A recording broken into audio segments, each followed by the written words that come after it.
Hello, everyone. We are back.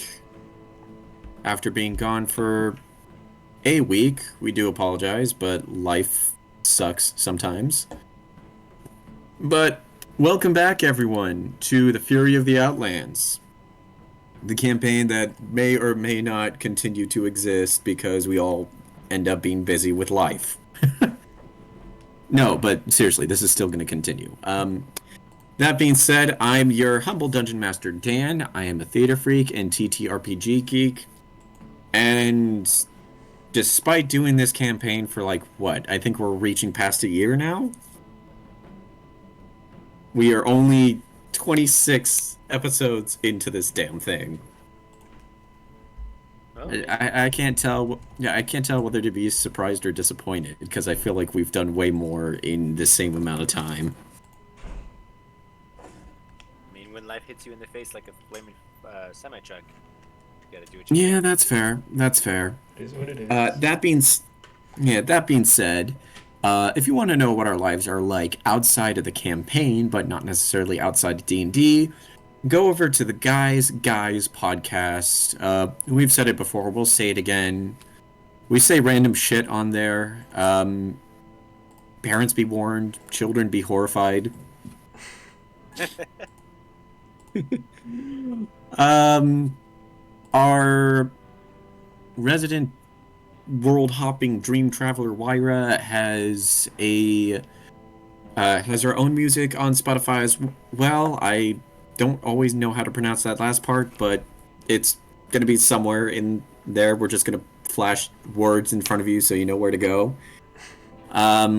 Yeah, she sings about a pug. It's adorable. Go listen to it. Um, Angel has art over at Tenshi Art on various social medias, and that's honestly all I can think of at this moment. Other than stating, have any of you ever heard of the critically acclaimed? I'm not going to be Angel on this. I'm not going to be Angel on this, but for the nerds out there, if you haven't played Final Fantasy XIV, please do. This is not a shout out. This is just this is an ultimatum. Go play it. We're not sponsored, which is yeah. We're not sponsored, but this is an ultimatum. Do it or die. Anyway. Yeah, no. Sorry, WoW players, y'all are just mid. Holy. Ooh, those are some fighting words. Yeah, no, hey, I will die on that hill. But we're not on that hill today. They're better than League players, I'll say that. That's debatable.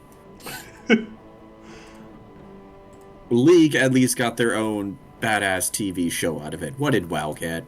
That's true. I can't argue with you on that. Anyway. Incredibly toxic community. Yeah. Oh, yes. I know too many League Like, players, I- unfortunately. Yeah. Anyway, moving on from that, because otherwise we're probably going to get canceled. Last we left off, our party decided to convince the group's grandfather, aka Yuri Volkanov, I'd say group dad, but honestly, He's old. he's old. Honestly, everyone here is playing old ass characters except for Roz and Wyra, probably. Character's not old. Okay, fair, but still, probably older than it probably like in comparison to like scale of age, it goes Bigby, Crystalina, and then everyone else, and then there's Icarus.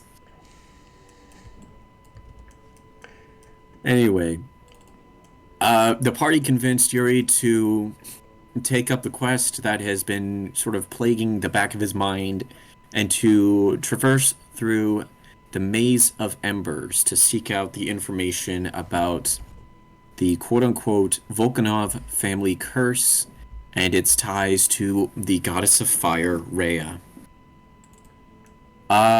In order to get to the maze, Yuri had to fight a Goliath. Thankfully not to death, but at the very least, it was a very close battle. Almost got killed there. Yuri came, yeah. Yuri, however, came out victorious, and him and the rest of the party traversed their way into the maze. Everyone then discovered that the maze is not uninhabited, or at the very least, it's not just inhabited by members of the Volkanov family, but are also inhabited by a elemental undead known as the Ash Husks, which are made in a variety of ways that are very unpleasant because it's a mix of primordial magic and necromantic magic, and nobody likes that. The party then discovered a abandoned campsite in which they discovered a journal belonging to one Valkosi Volkanov, a possible ancestor or some other family member of Yuri's that he doesn't immediately recognize off the top of his head, but knows at the very least that it is definitely an ancestor, as the writing in this journal is compared to modern day Outlands is old primordial Ignan, language of the elemental plane of fire. Skimming it, Yuri discovered that, yeah, this Valkosi seemed to have existed sometime between the late 2nd to early 3rd era, and before going into a much deeper investigation of the journal, everyone decided to make camp for the night, where Bigby was visited by a mysterious silhouetted figure who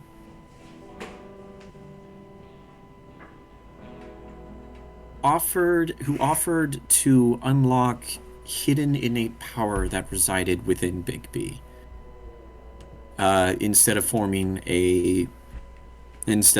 a possible pact, the figure agreed to unlock this hidden innate power within Bigby, to which the kobold agreed, and was then minorly transformed.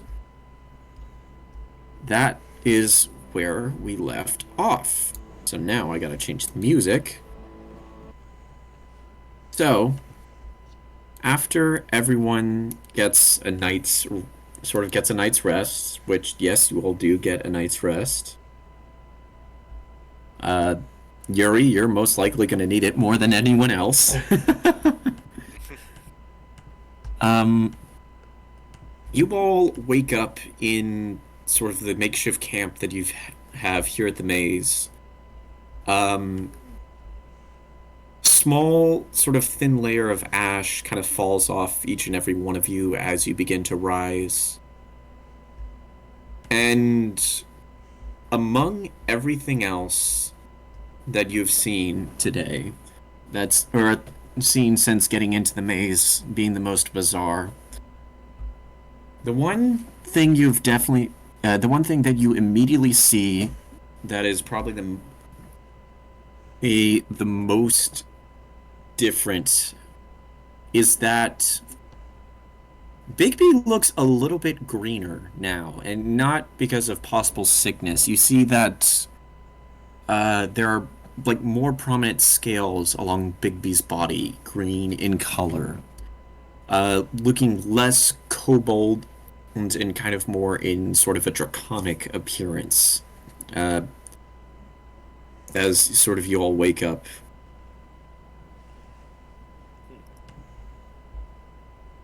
I think because Frost has only been with this group for a little while, he wouldn't immediately notice the differences. He might just be like, "Oh, I must not have paid attention as much as I thought," or something like that.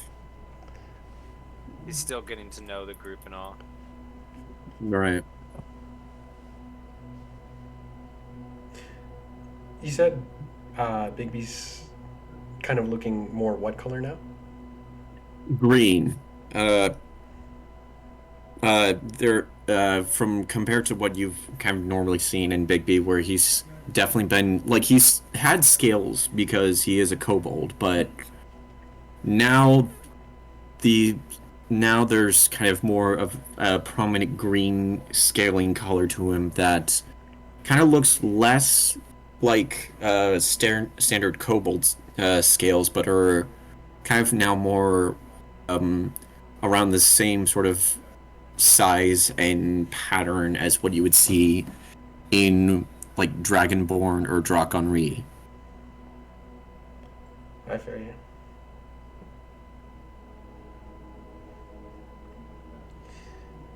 Um, Yuri will be like, Bigby, do your scales normally change color? I noticed you look a little different this morning. You see the kobold kind of like looks at you confused and then kind of looks down at himself and he's like, huh. Yeah, no, that's kind of new.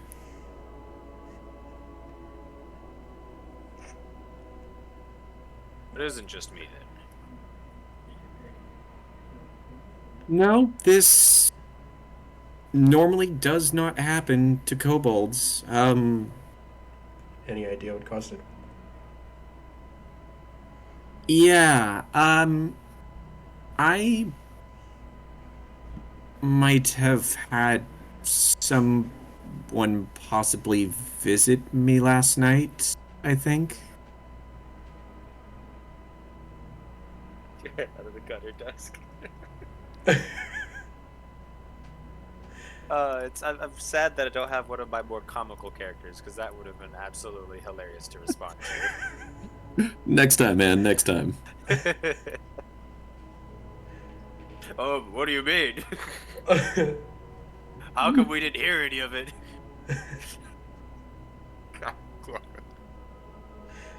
Okay.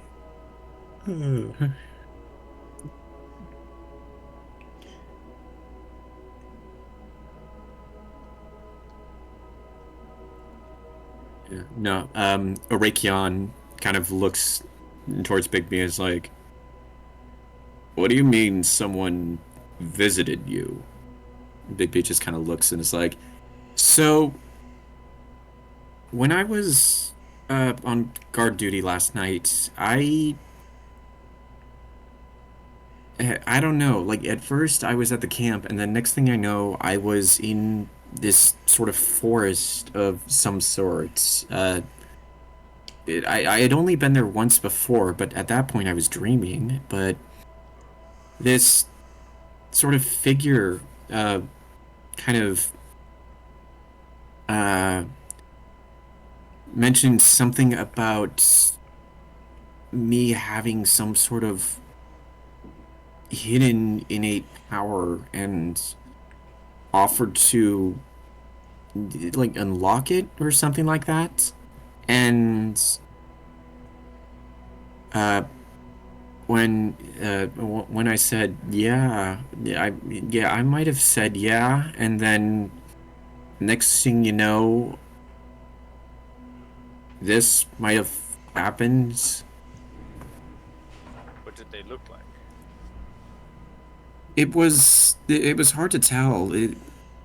They were shrouded like a silhouette of some sort. I could only make out sort of like a glowing set of eyes, and they might have also been some type of dragonborn as well. Like I could only kind of make out the shape, which even then it looked definitely kind of more something of a draconic nature.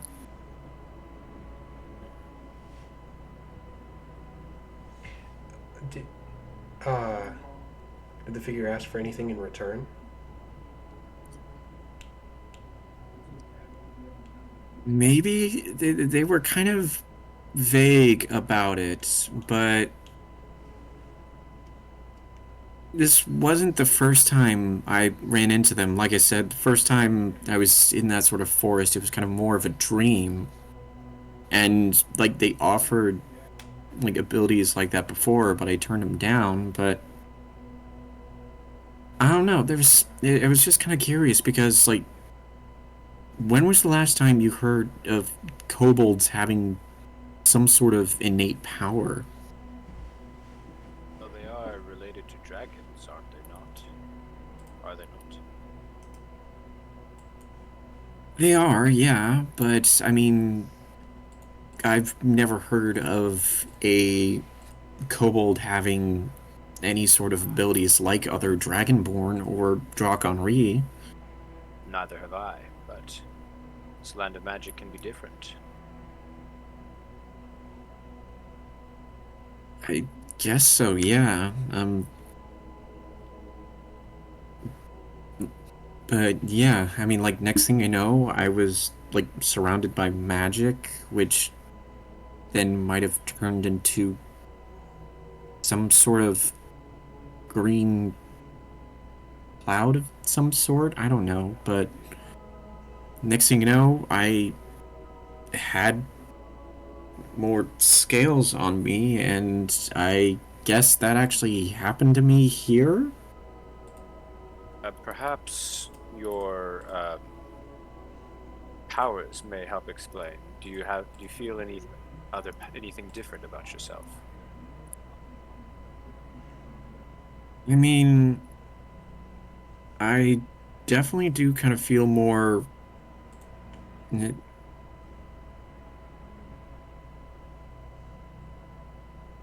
don't know. It's kind of weird to describe, but Figure said that this hidden power was arcane in nature. Hmm. Perhaps it has yet to show itself. I guess that's just gonna end up being one thing for me to try and figure out. Yeah.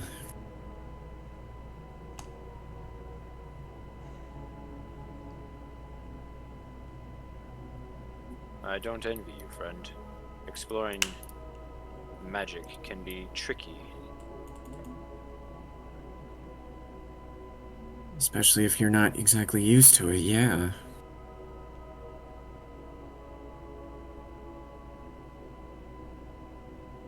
Anyway, we can figure out more after we're done here, in the maze at least.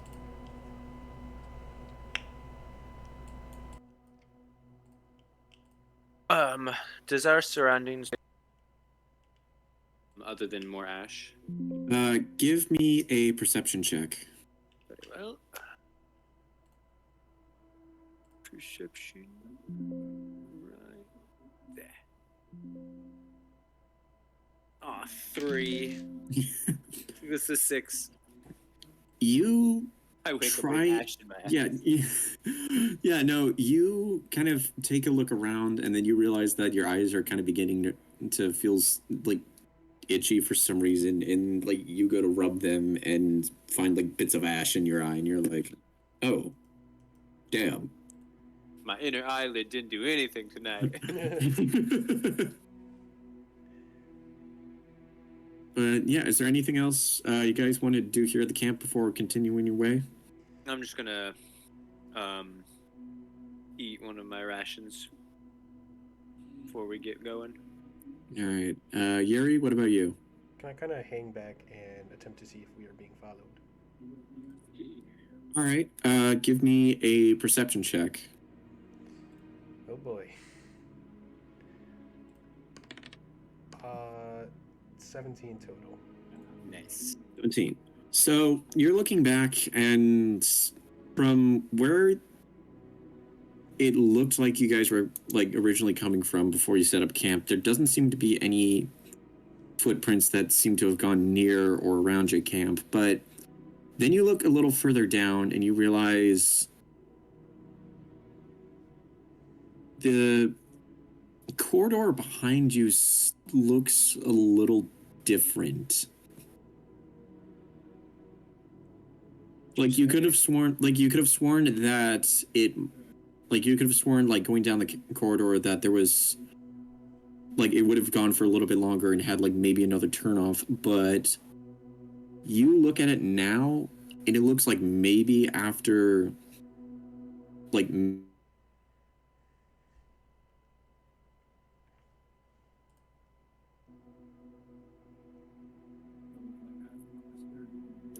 It was different prior to that, right? Yes, as far as Yuri could tell, and like if he was pointing it out to you, Yeah. like as far as everyone, like as far as anyone could tell, it was definitely different when you guys first came in. Holy shit. Dude, if the maze changes in real time, it'd be fucking crazy. That might explain why. Would you say Yuri points this out? Yeah.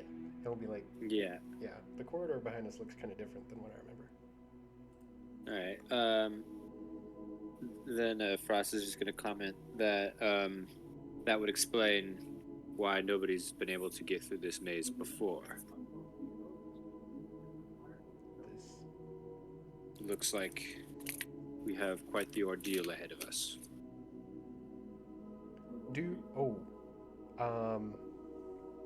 Do I see behind us? I know Frost made a point to sort of crack Right. some of the pillars as we walked along. Do I see any of the like damaged structure behind us at all? Give me a investigation check. I would also like to do that.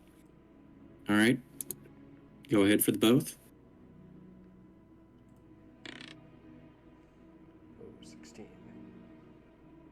Ooh, nice, not bad. That's a dirty 21. Hell yeah. So, like so you do immediately see like the one that Frost made in like before you got into this sort of area with the camp and whatnot. But as you kind of move a little bit further and kind of get to like a little further in sort of the corridor that changed on you, you can't feel any of the other dents as you're kind of going. Like you're going, like you start going, like reaching your hand across, you're walking 20 feet, 30 feet, 45 feet. You're not feeling anything. It's feeling fairly soft in there. Holy shit. In like as you reach sort of the end where it's like about like maybe 115, 120 feet. From what you could tell, it's still kind of fairly smooth. Frost, as you're also doing the same thing, you start reaching your cross, and it's kind of similar. Like you keep walking, like 25 feet, 30 feet, 45 feet.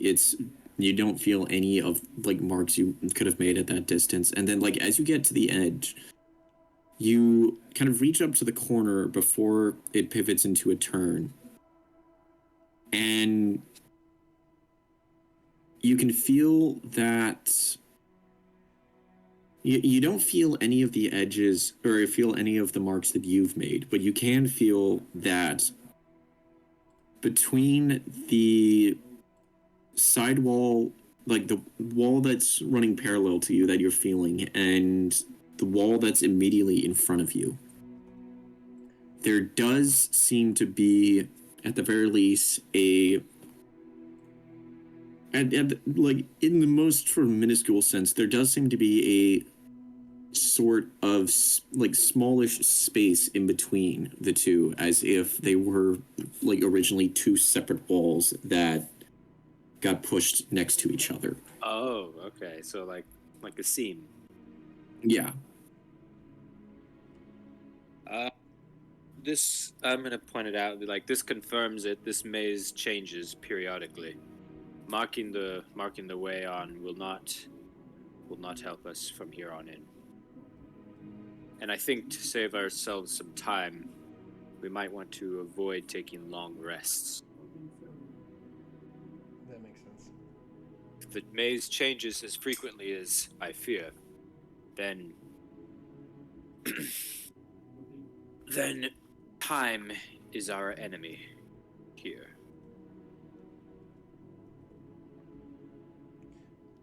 Do we want to just save coming up with an exit strategy like for later once we're done with facing whatever?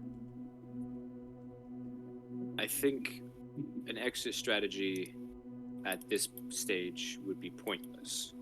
Because by the time we get to where we're trying to get, like by the time we reach the end of the maze, the entire structure could have changed, and thus trying to go back the way we came would be futile, I think.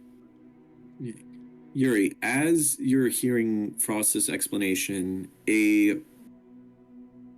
as voice kind of echoes in the back of your mind, not as like from a memory, and you remember the guardian of the maze, and at the very like the kindred, like also like the kindred mother and like the guardian, kind of also in the back of your mind, saying that once you have stepped in the maze, there is no way out other than to complete it. Makes sense.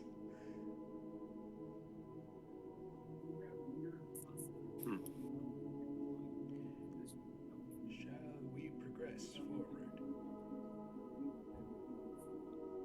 Yes, let's. That is our only option now. Let's go. Icarus, was there anything you wanted to do before packing up? Nope. So yeah, you guys eventually pack up all of your gear, pack up some of the supplies that you managed to salvage from the campsite before. Yuri, you hold on to Velkosi's diary, journal, whatever you want to call it. And you begin to make your way once again through the Maze of Embers. With Yuri kind of sitting at the head of all of this, it definitely feels like it is a long sort of journey. You continue to sort of follow Yuri's kind of sense of direction. Yuri, you try your best to sort of follow your instincts in trying to figure out what direction to go. Now with sort of the realization in the back of your mind that there's really no good way to backtrack because this shit moves for some stupid reason. This shit fucking moves. This shit fucking moves. Just in our heads, just on a scale of 1 to 10, my friend, you're fucked. It's not that bad yet because it's not that bad yet, but you're realizing that it definitely makes things a little bit more difficult. That's what the DM would say. Well, I mean, with the maze changing and along with the fact that as you keep going deeper and deeper into the maze, the temperature still kind of slowly starts to increase. Yuri, you deal with it almost a little bit better than everyone else because of your Genasi bloodline. But even for you, it definitely does feel like the heat it's there. You can feel it. And while you're mostly resistant to stuff like that, you can feel it. Frost, you're probably one of the few that is maybe getting a little bit hotter than the rest because of your draconic bloodline, being white and frost in nature. You try and like as you're getting hotter as going through the maze, you try and cool yourself off by exhaling cool sort of That was a joke earlier. Arctic air onto your skin and whatnot, but occasionally it helps, but the more you occasionally do it, you notice that the more the sort of Arctic air you breathe evaporates faster before it can hit your skin. It's safe to say then that my Arctic breath might become not useless, but basically ineffective in combat then. It's going to be it's going to take a lot more it's going to take a lot more concentration to try and get a decently effective blast out for sure in these conditions. Icarus, you're just thankful you're wearing a fucking vest, but even for you, it's starting to get a little toasty. You know, how have we not? It's getting hot in here, so take off all your clothes. How haven't we done that yet? It's crazy. Because we don't have any bards. Fair enough. That is true. Yeah. Anyway, I'd say after a good bit of travel throughout the day, at least you're thinking it's still daytime. It's hard to tell because the sky never fucking changes. You guys make your way to what looks to be a door, which already in itself seems a bit bizarre because there have basically been no forms of doors throughout this maze as you've been walking through. And as you kind of get down this sort of one corridor, you notice that it is blocked off. There are no other turns and whatnot, but there is a door. Would it be safe to say that the only structure we've encountered thus far would be the walls? Yeah, no, you haven't seen any other man-made structures. You haven't really seen any other structures that look like they might have been here around the same time as the maze. It's just pretty much been the walls. And now a door. Have we come across any other signs of life since we left the campsite?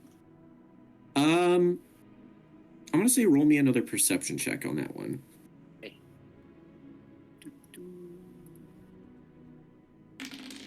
22. God damn, you're rolling good today. Hey, my first roll was a 3. Don't jinx me yet.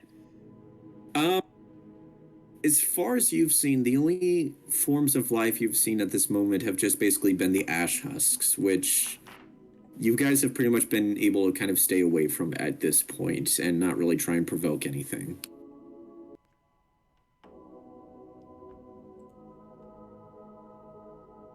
Yeah, I don't know what else to do with that info.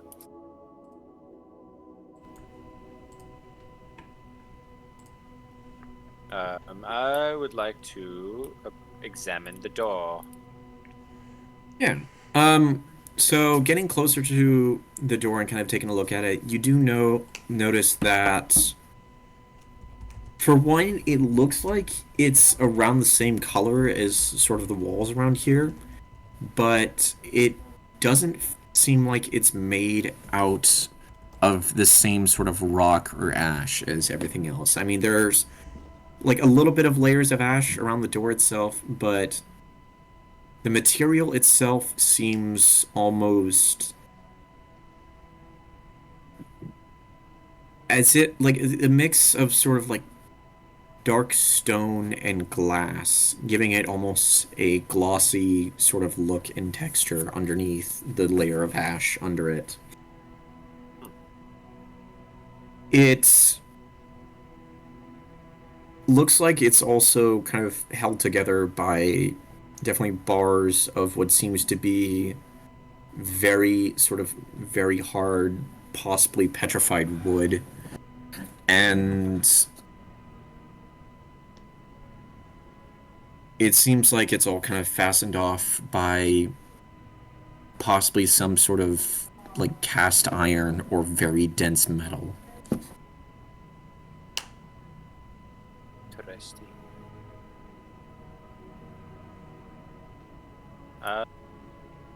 So it's safe to say then that it's a pretty sturdy door. It looks like it's a very sturdy door. I would like to investigate for secrets or traps. Anything that might be hidden upon this door for one purpose or another. All right, go ahead and roll me an investigation check. I will assist you. Roll with advantage. Okay, so let me just hit the advantage button, and that is it's a 19. So the door does not appear to be trapped, and it does seem like it is also unlocked. Just push it open. You push it open. It's decently heavy. Not heavy enough to where you can't push it, but it definitely has a dense weight to it as you're pushing it. The material itself sort of grinds along the bottom of sort of the floor you're on itself. And the entryway through the threshold itself seems as if it is obscured, whether it's by some type of light or fog. It's kind of hard to tell because it's somewhat bright in nature, but the wisps that seem to be in this area could be either some sort of mist or fog, or could just be the various smokes from possible ash.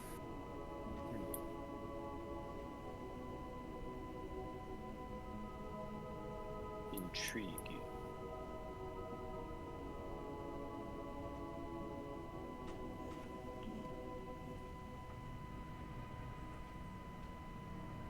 I'm sorry, could you describe the room again? So you can't really get a good look at what's inside the room, but what you can tell is that at the very least, the threshold, it is fairly bright to where you can't really see what else is inside. And it looks like there's some sort of wisps in the air, as if from either mist, fog, or some sort of ash and smoke possibly coming from the ground. So we can't really see too far into the room. Yeah. Now, for lack of better words, it's basically a freaking Dark Souls door. Fuck. Okay, I told you, from the DM's perspective, it's not that dangerous. And then you go and mention Dark Souls door. And I've only seen Dark Souls gameplay. I've never played it myself, despite having the first 3 games. But I do know that those doors are usually entrances to boss rooms. So, if I recall correctly, I might be incorrect on that. Fairly close enough. Don't Close roast enough. me on the YouTube chat, in the YouTube comments. Nah. I only just started playing Dark Souls 1, so I suck Frost at doesn't it. know shit about anything. Frost is gonna get killed in the 3rd session. So I'm gonna, I guess, look back to the rest of the group and say, should we proceed, or should we perhaps be a little bit more cautious, explore more? This is the first structure we've come across that wasn't a stone ash-covered wall. I feel like I'm at least curious to like see what's on the other end. I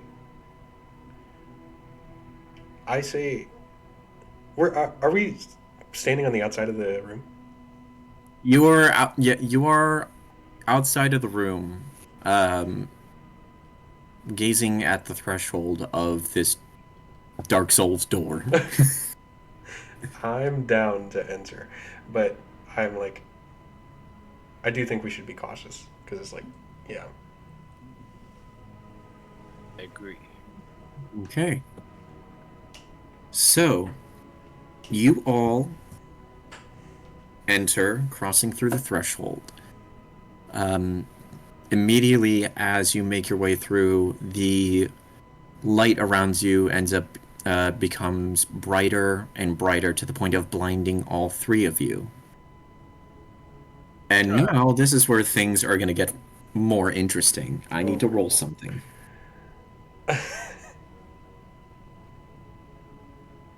I promise it's not for a boss fight, but it's going to be it's going to be just as weird.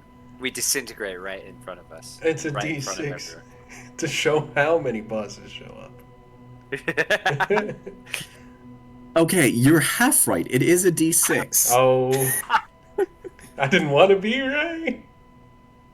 Okay. At least you said it's just a D6, not yes, it is a dice to determine how many Okay. bosses there are. Yeah, true, true. But it's not a D6, it's a D12. And I just rolled 11. No, Roll it is a to D6. die. And for the moment, I'm going to need Dusk and Carlo to mute themselves. Oh shit. Mute. Because I do want you. I would say shove you all into the back rooms, but honestly, we don't have enough people for that to be any more interesting. So just mute yourself. You got Alright, it. so that you can't hear me, but I can still hear you. Yeah. Alrighty. All right. Hi, Lou. Hi. So, Wait, let me turn him up. by the light. Oh my god, that is a cheesy fucking pun. You immediately, your vision immediately begins to restore itself, and you see what looks to be that you're on a dirt pathway for some reason. Your surroundings are that of an open prairie on one side and a sort of lightly wooded forest on the other. You are surrounded by other people, other genasi, and other humanoids, in which your first thought is, oh great, more fucking people. But before you immediately get your thoughts about anything else, you hear what sounds like someone struggling not that far from you. You immediately turn your head, and you see that several people in some sort of religious, possible like cleric-like garb are holding someone in restraint. You see, as you get a closer look, they're blindfolded and gagged for the moment, but you see that it looks to be a woman. You can't quite tell age, but then again, you've never really been able to tell in that circumstance. But the one thing you do notice is that this woman has sort of fairly bright reddish hair. Her attire is in sort of lightweight clothing and some bits of leather and whatnot, the designs of which you are not entirely familiar with. You hear one of the others beside you approach. This being a taller, taller person. Looks to be possibly Goliath. Your only comparison to that is that of the Guardian, which Yuri fought. And this Goliath looks to the restrained woman,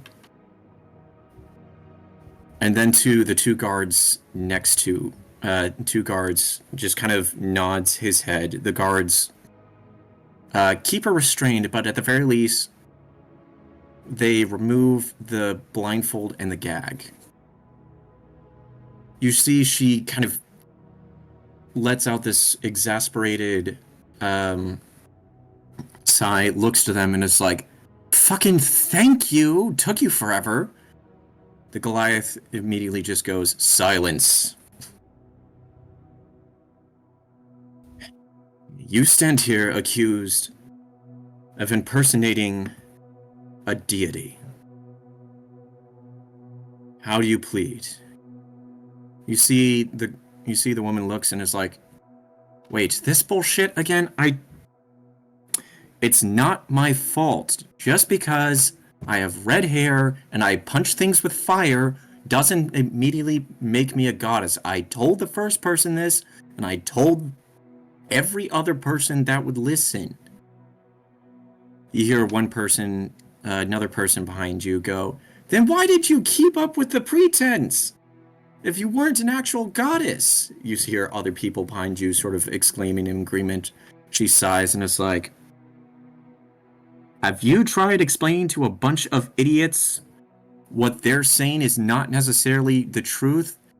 A lot harder than you think." After various shouts of what sounds like mixes of arguments, agreements with each other, the Goliath raises a hand. They all stand silent. And the Goliath goes, "We did not bring you here to be entirely on trial. For your fate does not come from us, but comes from one that speaks on behalf of the true goddess of fire." You see, he immediately turns to you, Icarus, and he goes,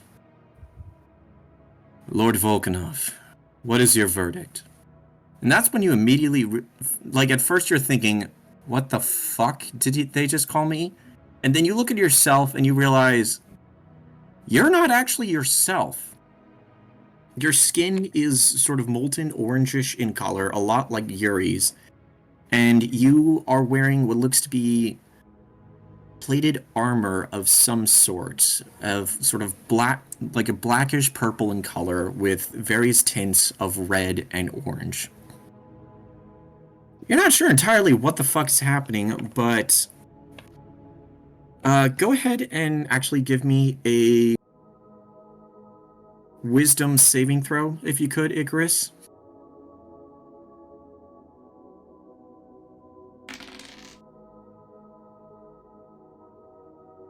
Oh, fuck. So, after immediately looking down at yourself and going, "What the fuck?" your mind begins to ache as what seems like memories rush into your head. Memories of someone else. You are a warrior of the goddess of fire, Rhea. You have been one to speak with trust of her word, and are seen with great renown throughout not only this side of Ekra, but at the very least throughout the members of the Primordial Enclave. You basically hunted down this person because of the fact that there were rumors of her possibly being a goddess herself or even an avatar of her. And you were pretty much met with nothing but disappointment, as she is a fraud, a fake. And anger sort of seethes within you as these memories sort of take hold of you in this moment, as the Goliath is asking, "Lord Volkanov, what is your verdict?"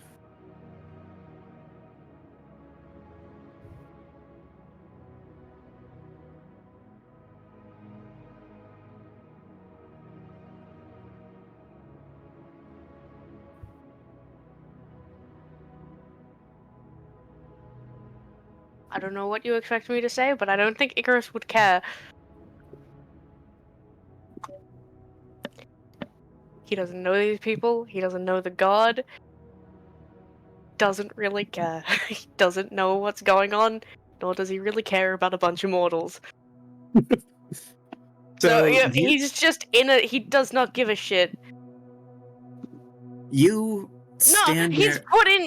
put in with a bunch of people he doesn't care about, nor care about the situation at all. He's only here for Carlo's character. He doesn't give a shit. He's like, okay, I don't care. Like, he's just standing there. He's like gonna walk away if anything. He doesn't give a shit. Like, this has nothing to do with him at all. He's like, this is the wrong person to be here. You just pretty much stand there silent. The woman looks terrified at first. She then looks to everyone there and is like, wait, hold on. What if... Okay, is there any way for me to possibly redeem myself so then I don't have to be a part of any crime, bullshit, whatever that might happen here? The Goliath looks from you to the woman, and still with you being silent and you not really giving a shit, but he doesn't know that. The Goliath goes, if you are able to pass through the trial within the Maze of Embers unscathed, it would prove that you are forgiven in the eyes of Rhea, and would essentially make you her champion if you of within Ekra. The woman just goes, great, fine, I'll do that. Maybe without champion bit, but I'm sure we can figure something out. The Goliath kind of looks confused at her reaction and goes, what is your name, human? The woman just kind of looks and is like, Don Tenjiro. Goliath just kind of nods and then goes, very well then, Don Tenjiro. Your punishment will then be to survive the Maze of Embers. May the goddess have mercy on your soul. And with that, you feel your surroundings beginning to once again brighten. And your next thoughts is just, oh fuck, not again. And then you are immediately blinded by light. Yeah, All he right, just doesn't give a shit because clearly it was a memory. So he's like, anything I do does not fucking matter. All right, now to someone else. This time I'm gonna roll a d4.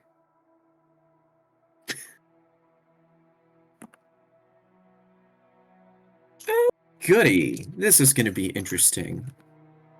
Yeah.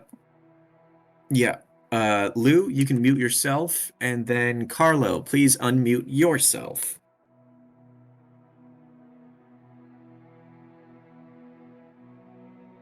Carlo, as you step into this blinding light, your vision begins to fade, and you are met with a surrounding you are somewhat familiar with. You are back home, back at Baron's Rest. You're in your office, but something appears to be different compared to when you last saw it. The shelves themselves are scattered in a different order. You see various letters and notes that you yourself do not entirely recognize. You set what looks to be a written, some sort of written paper down on the table, letting out a exhausting sigh. And as you sort of lean your head into your hands, you get a quick glance at yourself in a mirror. And you immediately realize that you do not look like you. You look like your father.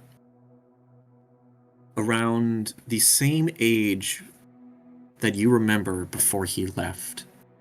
Albeit maybe a few years younger. You're not entirely sure, as you also have old man memory. But in this moment, you do not see your own face, but that of Dmitry Volkanov. And as you do, you hear a knock at the door. You see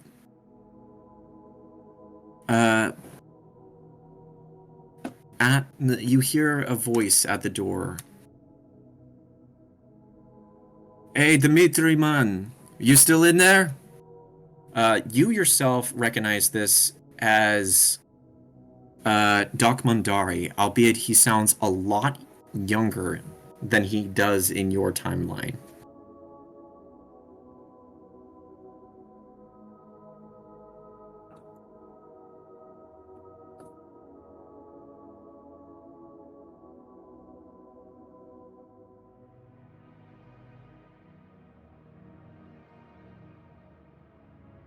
The door opens, and you do in fact see a younger Mondari stepping in, and he's like, I keep telling you, Rangara, any more of this and you're gonna run yourself ragged.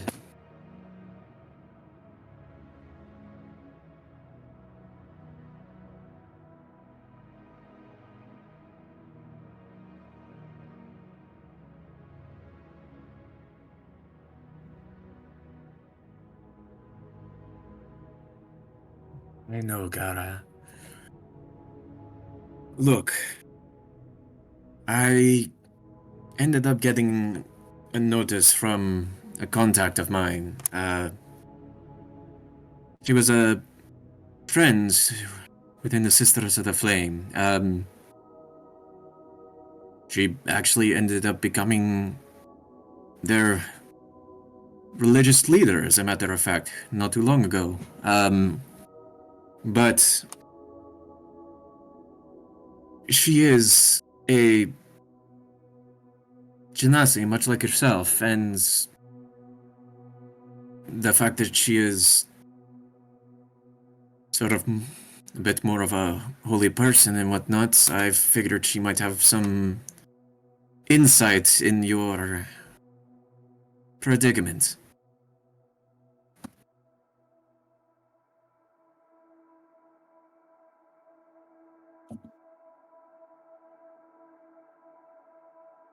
Well, at this point everyone just calls her the kindred mother, but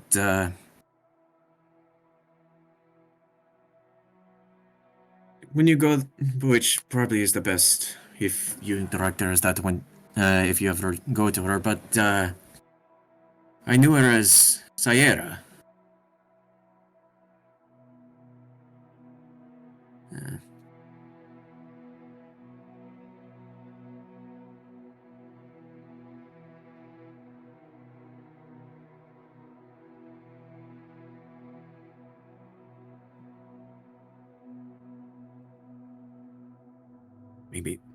Maybe not Rangara, but at the very least, she is now a high priestess of a goddess, which makes her a better person to try and ask than anyone else in these damn Outlands.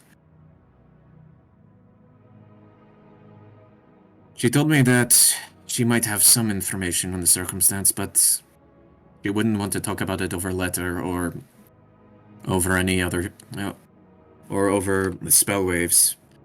She said that she'd talk to you in person, but you'd have to go to her.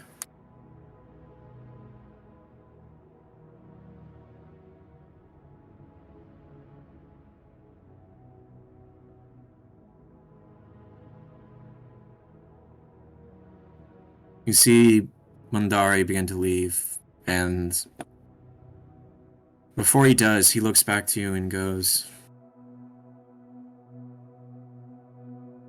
"What are you going to tell the kid, Orungara?"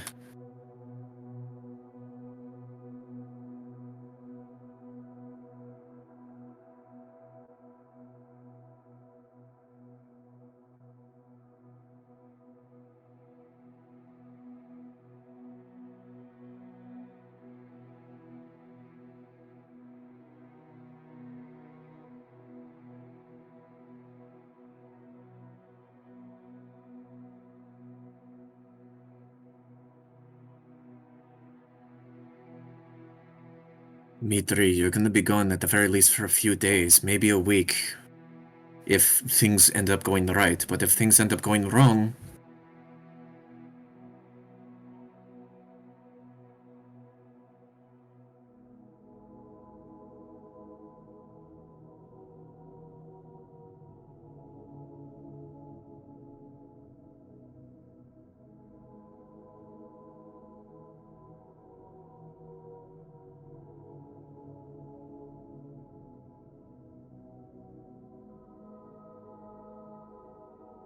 I'm not saying you don't, Rangara, but you've been at this for all your life.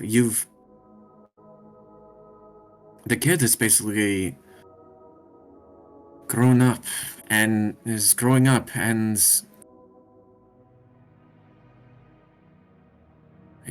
I'm just worried that he's gonna grow up without you again. Much like what happened with you.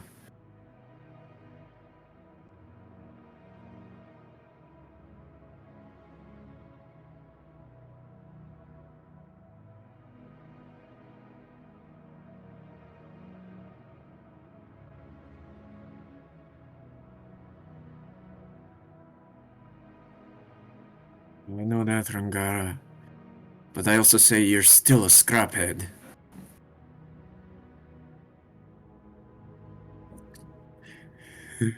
He chuckles as well. And then he goes, "Tell you what. Worst case, I'll make sure that your kid is at the very least taken care of. It's the least I can do at this point."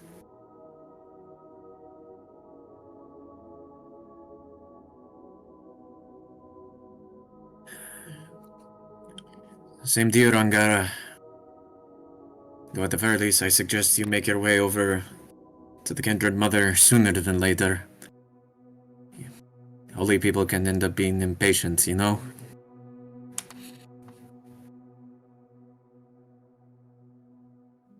With that, he leaves the door open but makes his way out. You hear some conversations in the distance, and the sound of footsteps making their way to your office. You turn, and you see yourself, albeit at a very young age, but you see your child self over standing at the edge of the door frame to your office.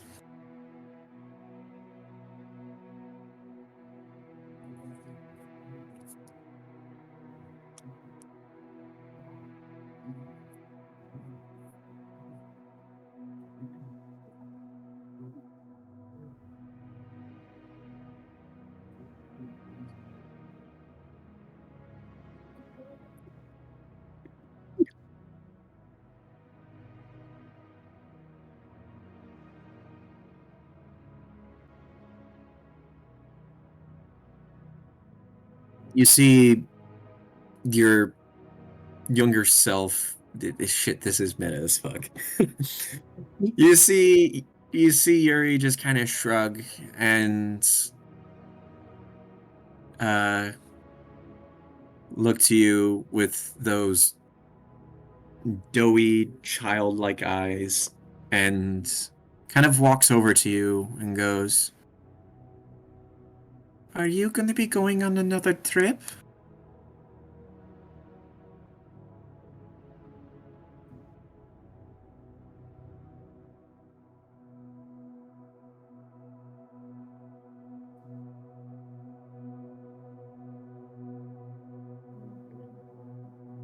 You promise?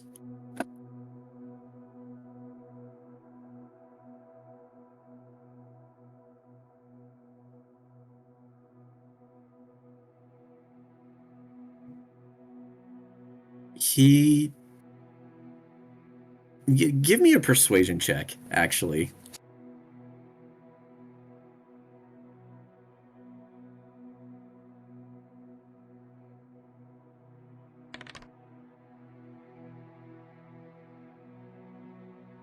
Oof. You see, he doesn't... You don't... Even in your own brain, this is like, fuck, this is giving me a headache. But you see he doesn't really believe you, but he wants to believe you. And actually, can you also give me a wisdom saving throw as well?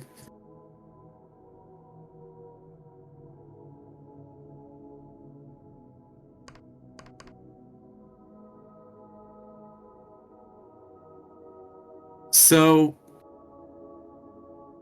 along with that, you also end up getting hit with sort of all of the memories of your father up to this point. You get the memories of watching your own father, Dimitri's father.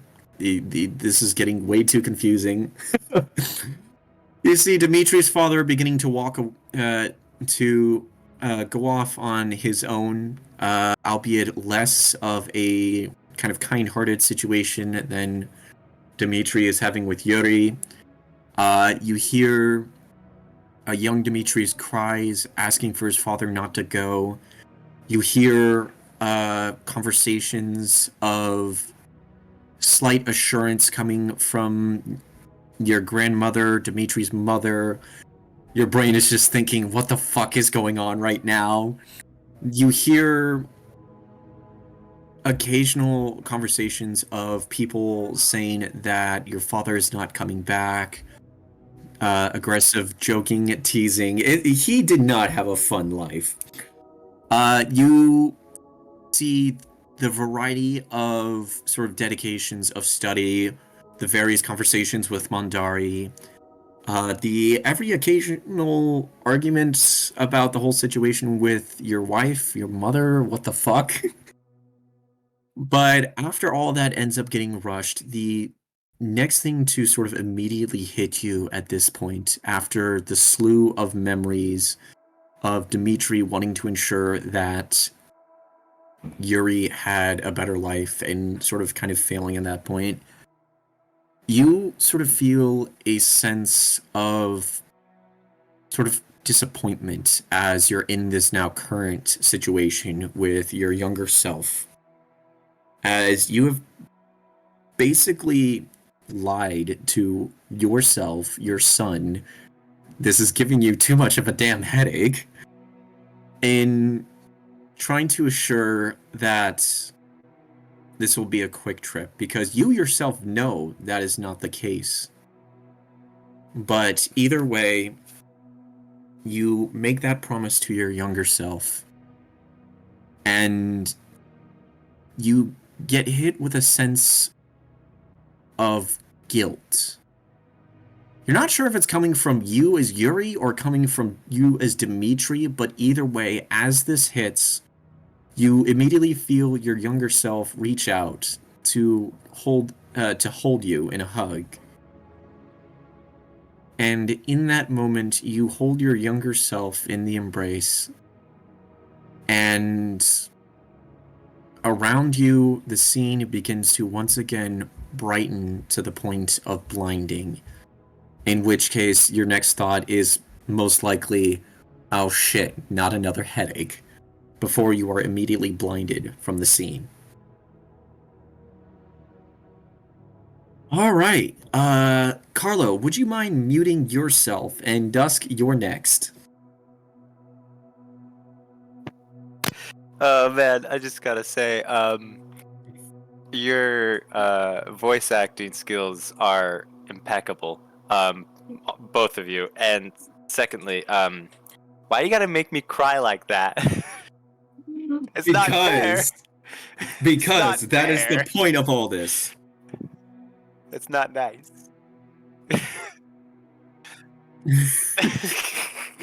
To be fair, I was hoping you weren't going to be the second one. I was hoping you would be the last one in this, but you know what? That's how the dice rolls. The DM can make an executive choice if he wants to about that. Yes, but only with nat 20s. All right. Frost. What happens Being to Frost? Frost, you are blinded for sure. And then you are excuse me, your vision begins to sort of restore itself. You are, as of right now, what looks to be in some sort of a war zone. Buildings around you are in shambles, in flames, in destruction. The people around you are in uproar of rebellion. You look at yourself and you realize that for some reason you are not yourself. You are in someone else's body.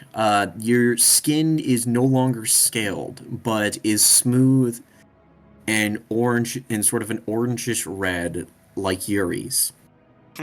Frost's immediate thought is, "What the fuck? This is a weird feeling." For the first time in your so serious life, your immediate non-serious thought is just, what the fuck? Yeah, when you're born with scales, you feel like you've got scales, and then when you don't have scales, weirdly, you're and suddenly yeah, bald. no, you look at yourself, and without trying to make anything weird, your immediate thought is, what the fuck? I feel so naked. Yeah, that is true. In your hands, you have a journal that you were both translating and inscribing in. The journal itself appears to be in primordial Ignin, which, for some reason, at this moment, you can understand. You are... What has thus far been written down, like, on this page? As far as you can see right now, it is talking about someone having a disagreement with having a disagreement about some woman and allowing her to go through some sort of trial without any form of punishment. Why don't you give me a wisdom saving throw, if you could, please? Sure. Oh wait, not my normal dice. I want to use this dice. Wisdom. Oh, good.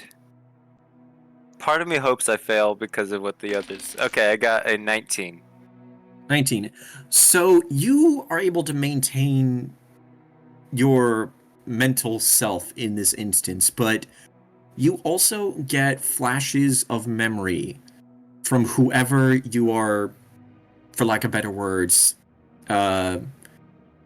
possessing. In this moment, you are someone by the name of Alexei Volkanov. As of right now, there is a rebellion going on within the Atharian Empire. And you are trying to translate / inscribed within a journal belonging to. At this point, you're uncertain if it's a father or grandfather, but you know it's a family member who mysteriously vanished. And as you get all of these memories going through, you see the door begin to burst open. You see a dragon. You see a dragonborn making his way through, closing the door.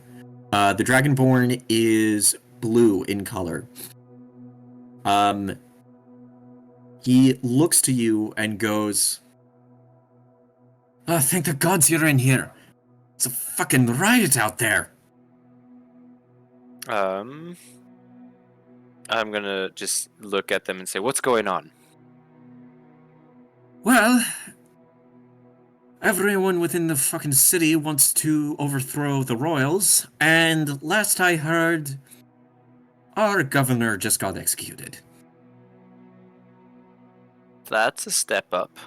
I'm gonna somehow subtly through speechcraft figure out, either through speechcraft or my own knowledge, figure out who the royals they're mentioning are referring to and what this period of time is without revealing that I am not who this person thinks I am. I'm gonna say give me a history check, and at the very least, the DC on this is going to be somewhat low. Okay. Okay, cool. That is a dirty Okay. 20. So, the time period, judging by the sounds of rebellion and execution of royals, it sounds like you're in some period within the Third Era, otherwise known as the Era of Silence. And just real quick, which era are we in? What's like present day era? Present day era is the Fourth Era. Okay. So, at this particular time period that you, Frost, know, the Era of Silence was a time period in which the gods decided to say fuck you to the material plane and cease all communication, and for the most part, most to all magic. At this point, and during this whole situation, the Atharian Empire tried to use this as a stepping stone in conquering the continent of Ekra, also known as the continent that you all are in the present day. But he had failed, like the Emperor had failed, and because of his failure, the civilians within the Atharian Empire rose up in rebellion against the royalty and the empire. From what you have heard in this memory, and based on your knowledge of Ekran history, you are in some part of the Atharian Empire, and at this point in time, the royals and the nobility are basically getting screwed by their own by their own people. Who did you say my character's name was? Not my character. Well, yeah, the person I'm. Alexei. Alexei Volkanov. Yes. The name Volkanov definitely strikes a chord with me. That's the same family name as Yuri, in our party. Was that name the name in the journal that we found? Yes, in the journal that you found, it belonged to someone by the name of... What the fuck did I say that name was?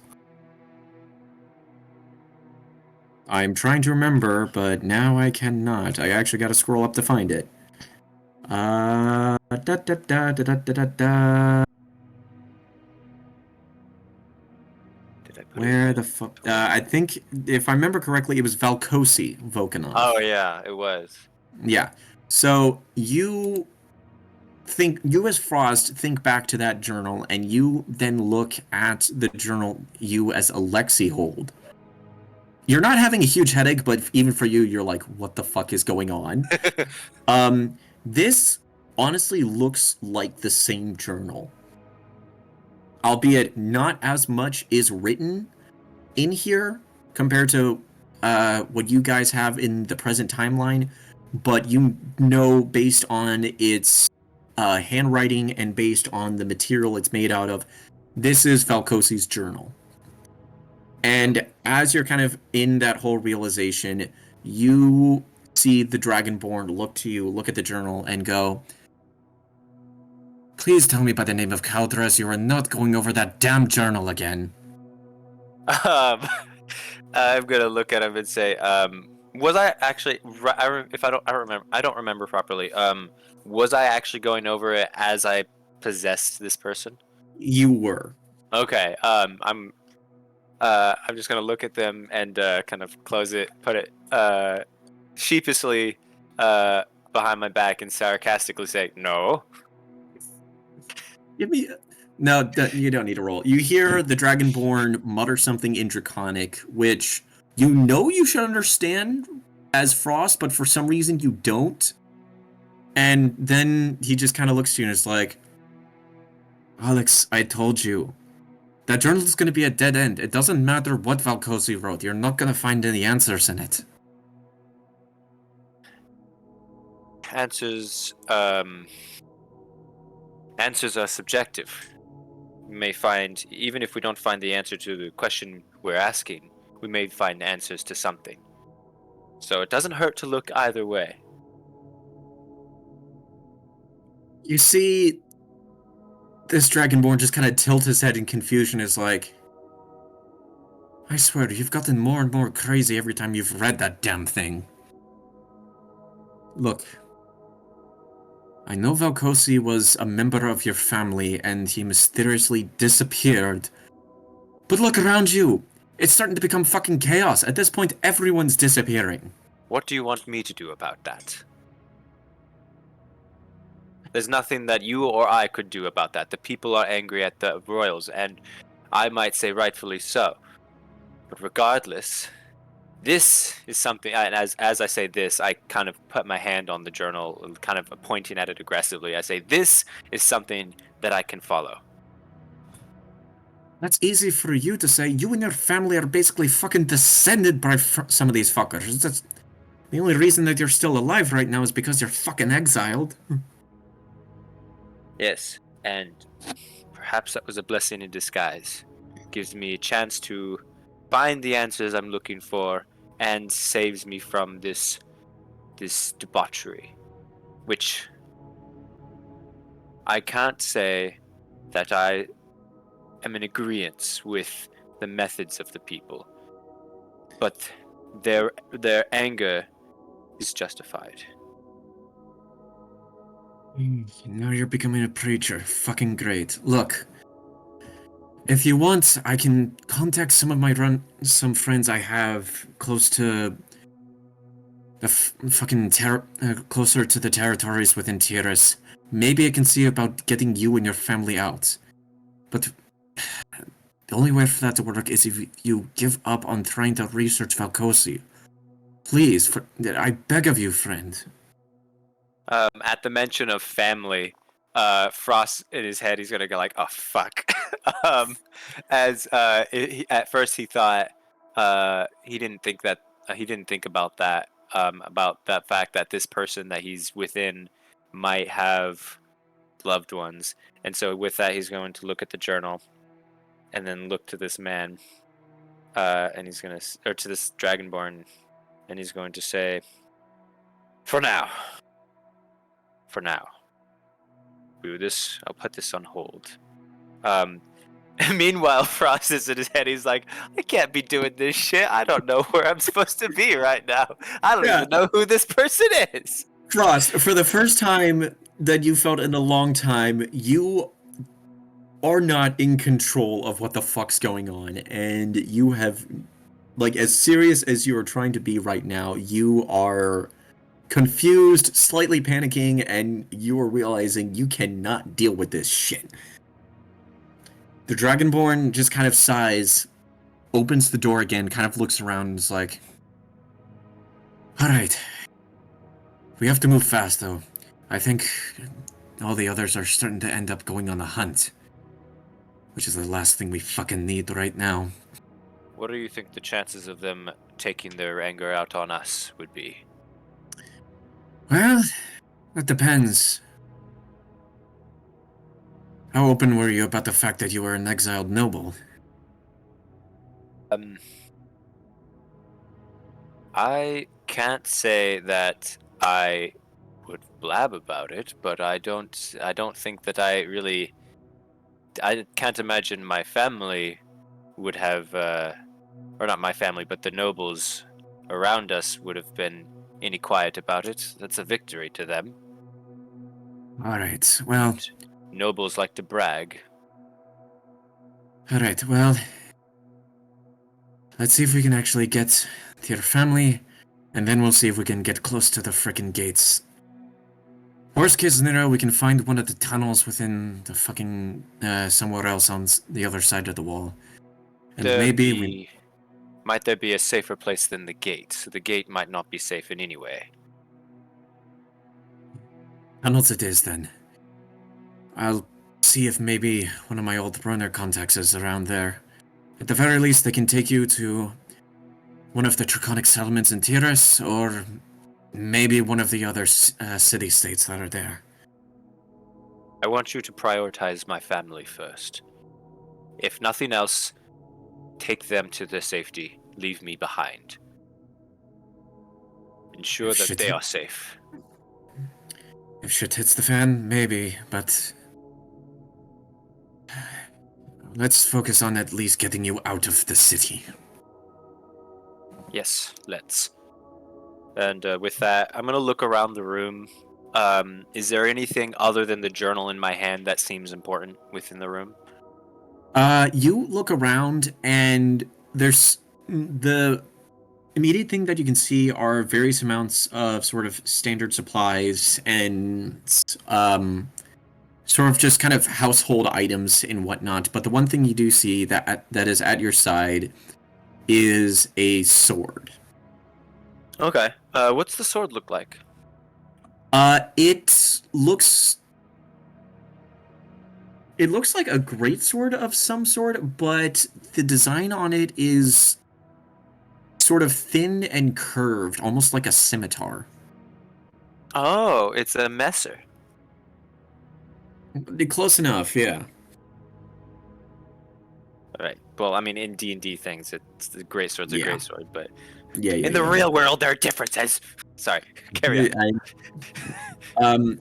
The Dragonborn peeks his head out, kind of looks around, and he's like, "Alright, the coast is cleared for now. Let's get the fuck out of here." Right. Let's go.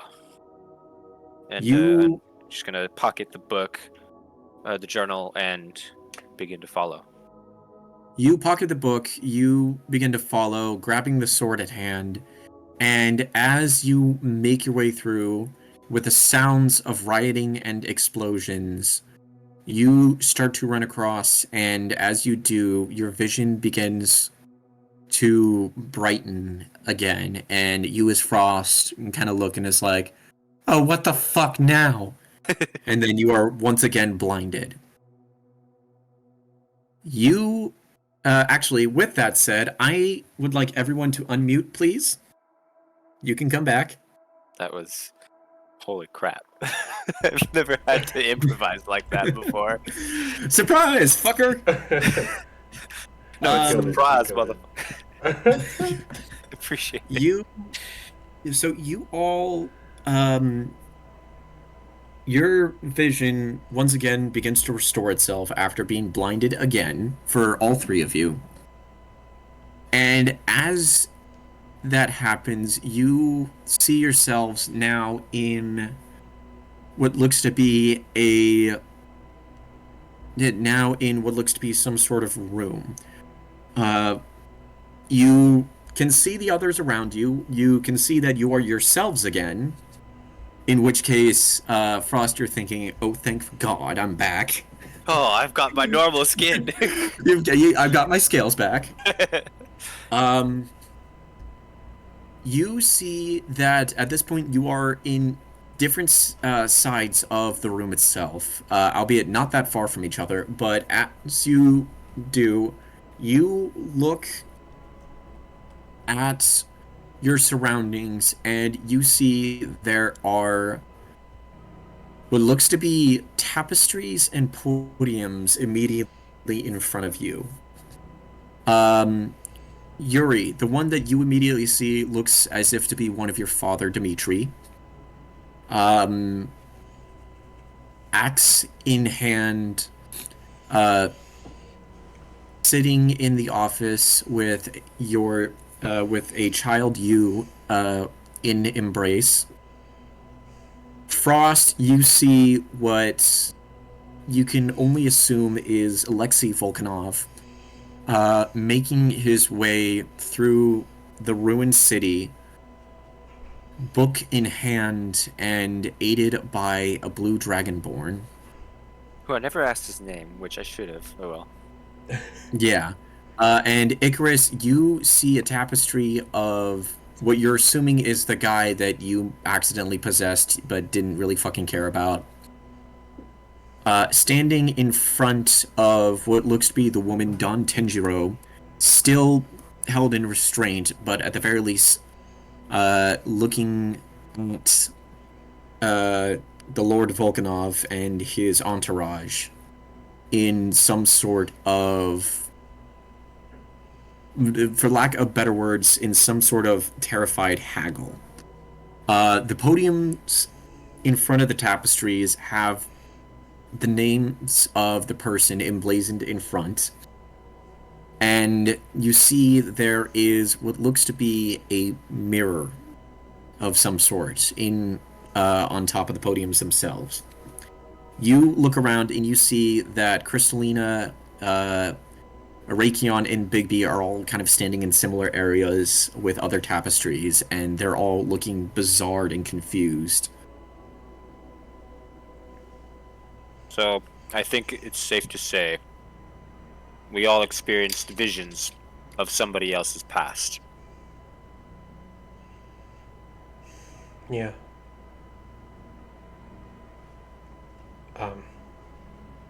And were they all Volkanovs? Mine was. Yeah.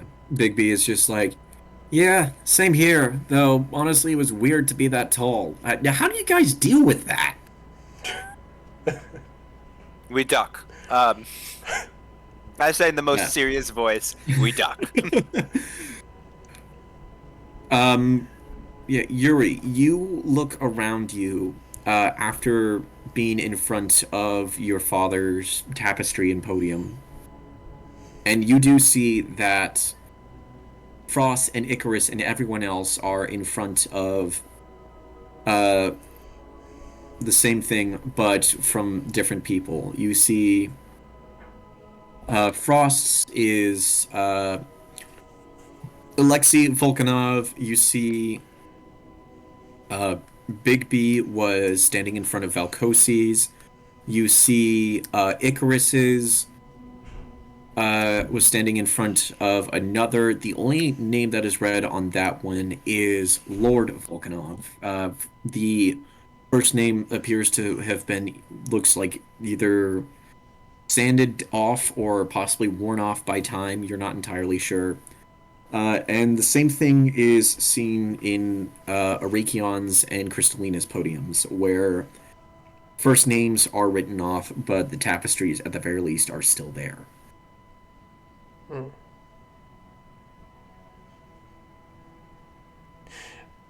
I think. Oh, sorry. Oh no, go ahead. I didn't really know what I was gonna say. I think Yuri kind of hesitates and looks at the sort of podiums and tapestries. May I approach the tapestry where I see kind of like my father? Yeah, no. After the second time you were blinded and you were brought back, you were immediately in front of the tapestry that your father. I think Yuri just kind of like gently puts a hand on the tapestry. Reckless as it is, I think Yuri um, just like longs for any sort of like connection um, to Dimitri. And I think Yuri um, just kind of like whispers to himself and he's like, I understand why. I understand why you lied to us, Dad, but like, I would have liked to have known. And I think he just like pats the tapestry twice. Yeah. Technically, it was you who lied to you.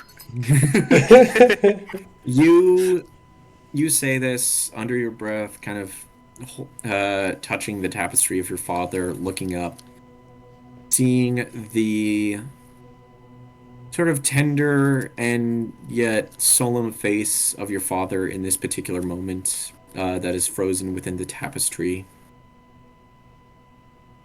And then you kind of look next to your father's tapestry, and in a spot where none of the others were standing in front of, you see what looks to be another tapestry sitting faded, but at the but like every second you see some sort of color beginning to appear within it. And from just what you could tell at this point alone, you see yourself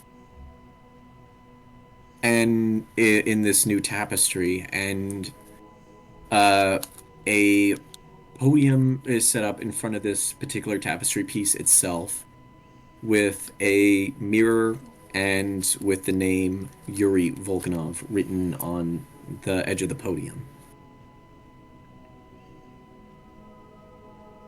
Holy shit.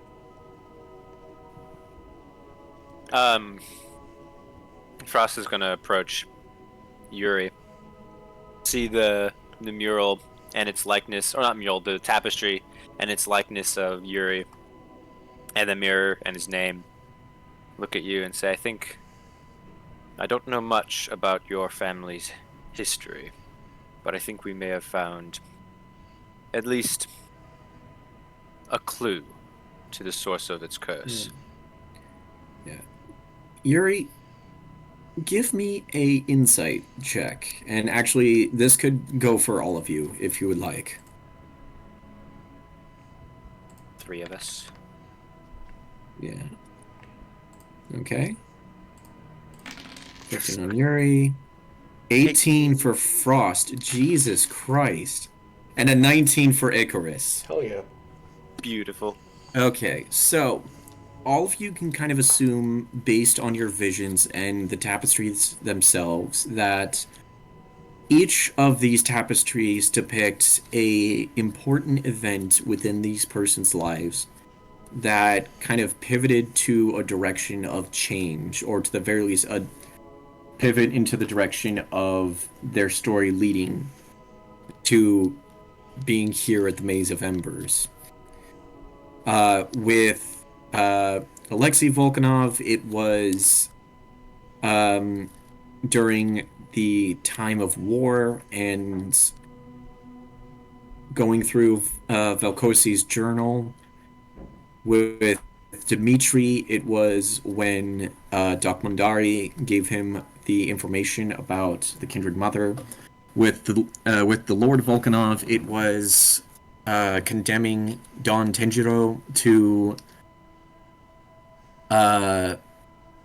take upon herself the trial within the Maze of Embers to sort of redeem herself. And you can tell by the tapestry that is forming that this is something along that same lines for Yuri. So, Carlo, as this tapestry is kind of getting more and more of a picture, what would you say would be the defining memory for Yuri that convinced him to undergo, at the very least, the research for the family curse, if not to once again take it upon himself to go through the Maze of Embers? I think. Oh man, it's tough to pick. But I would say what had more of an influence on him to take the Maze of Embers trial on is um,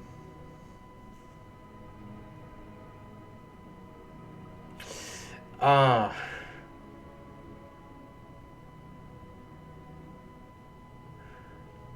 I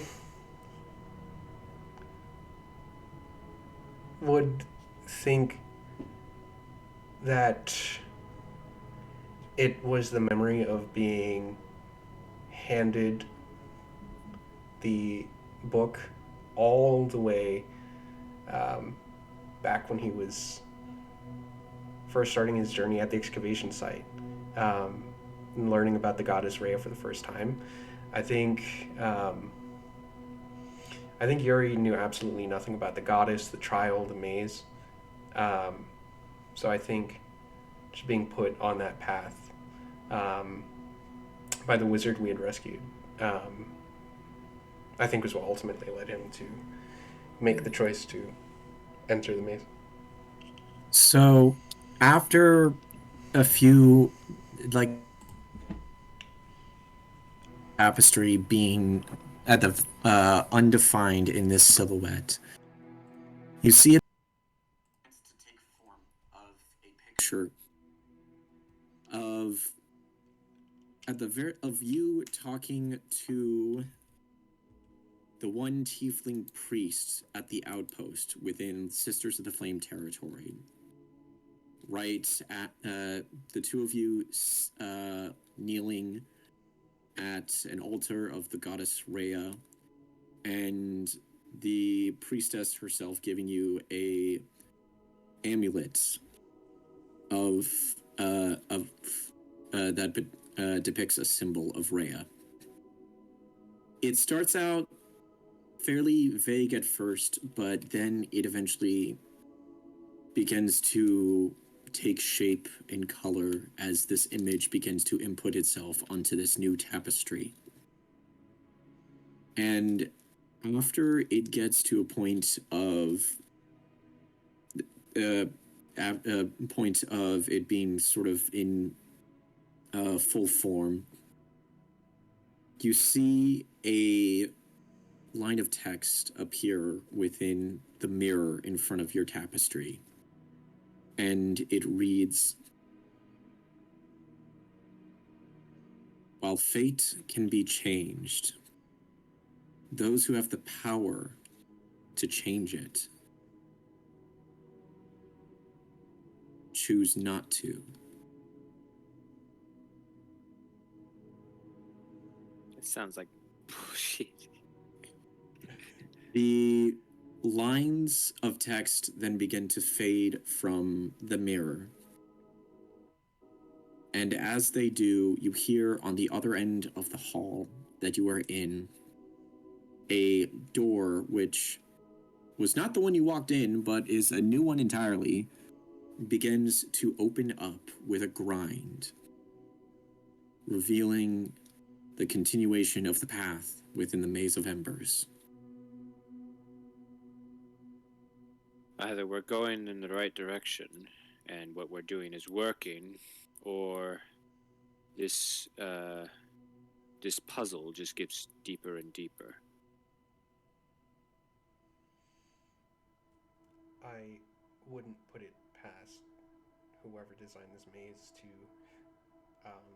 make a more, a puzzle that delves deeper, as you say. But I suppose what other choice do we have but to press forward? Good words there. Right you are. Right, so with that, you all make your way out of the tapestry room to continue your journey through the maze. As you cross the threshold, the door itself begins to slowly close. And as it does, you, Yuri, turn to look back into the room to once again look at the tapestry of your father, to see his face one last time, before the door closes completely and then vanishes.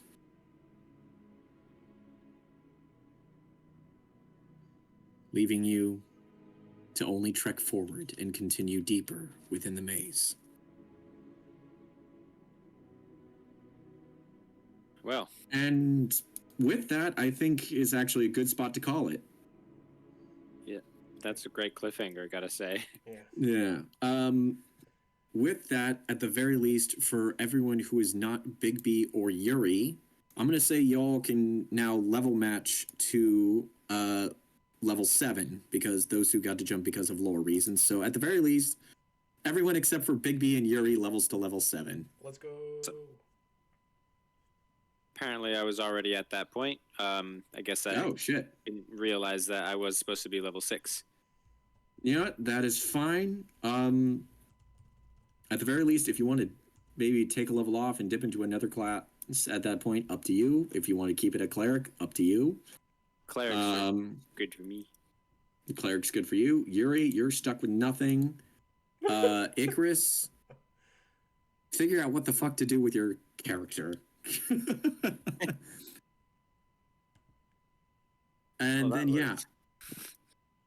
yeah, and then I'll let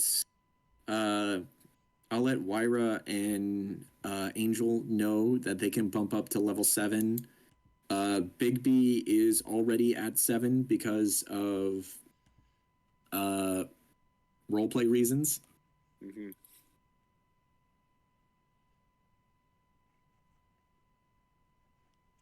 Oh my god, I gotta scroll down more. Jesus Christ, all right. Do you want to do the stream outro, Dan? Oh shit, yeah, we're still going. Yeah, thank you all for listening, and thank you 3 for being a part of this. Hopefully we will get back to this next week, if we all have the time. And yeah, I am sorry, not sorry for traumatizing Carlo. All right. With that said, Damn, just for the sake of the cringe, is it Tuesday yet? Said that last sounds Tuesday. so wrong. And I know.